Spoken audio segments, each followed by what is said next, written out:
The industry-wide secret butchers don't want you to know about.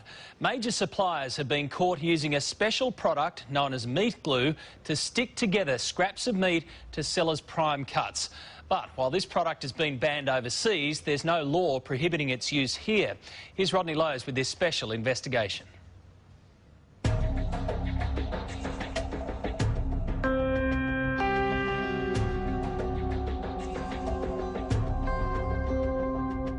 It's the meat industry's dirty secret, a way of turning the scraps too small to sell as a premium steak back into a juicy, plump eye fillet to sell for a premium price.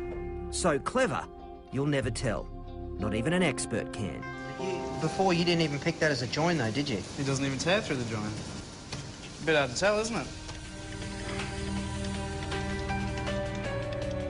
Butcher James Faulkner runs Queensland Natural Beef Company, an organisation dedicated to using as few additives in meat from paddock to plate as possible.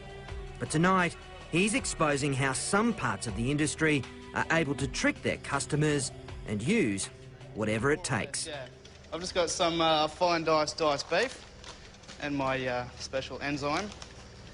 I'm just going to mix it up a bit. Why have we got the masks on? This is dangerous. See that? Don't breathe that in. This powder is transglutamase enzyme, otherwise known as meat glue. Meat glues come in a number of forms, some produced by cultivating bacteria, the others, the primary ingredient comes from the blood plasma of pigs and cattle, specifically the coagulant which causes blood to clot. In the food industry, it has amazing properties. So just got a little bit here, about a teaspoonful. Yep.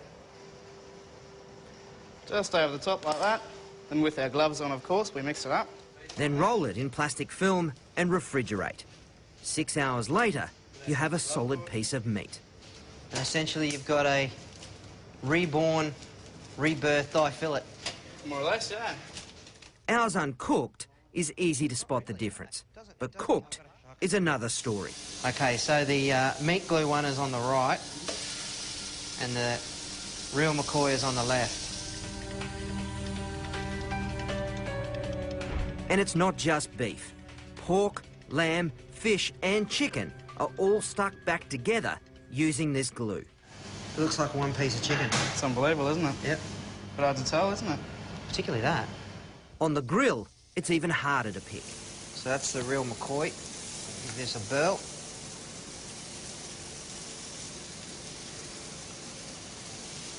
Nice and tender, nicely salted.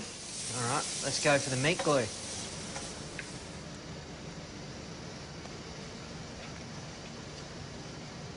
I can't tell the difference.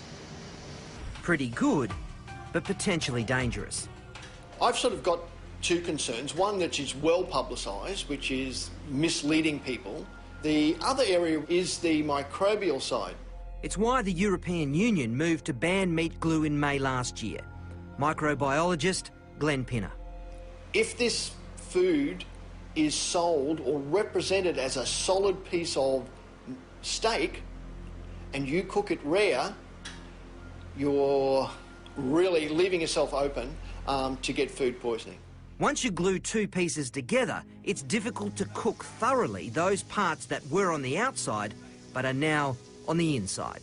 The amount of bacteria on a steak that has been put together with meat glue is hundreds of times higher. We had no idea how guarded a secret this was until we started contacting restaurateurs and butchers to ask them about the use of meat glue. Many of them didn't want to speak for fear of upsetting their suppliers, creating bad blood in an industry that has become very clever at using this product. Are you just shaking your head? A little bit. It's unbelievable, isn't it? This cube roll we bought from a wholesaler that produces stuck-together steaks en masse.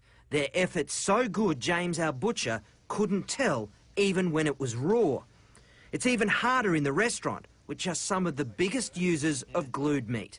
And chances are, unless you're a vegetarian, you're eating it on a regular basis.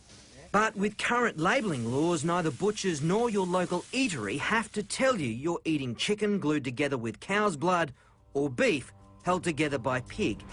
It's the same reason they can take low-grade meat and pump it with water and flavour to make it edible.